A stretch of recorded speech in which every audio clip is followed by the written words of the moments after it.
Magandang umaga mga kapromdi.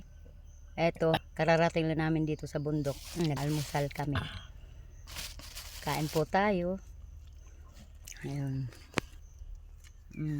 Ang kanin namin ay giniling na mais po yun. Giniling na mais. Mga Bisaya, ang nakakaalam nito, ewan ko lang kung sa mga Tagalog. Giniling na mais ito, masarap ito. Gamot ito sa diabetes, lahat, marami itong gamot sa katawan ng tao. Kaysa sa palay, ang giniling na mais. Ito po siya, oh. Madami po yan.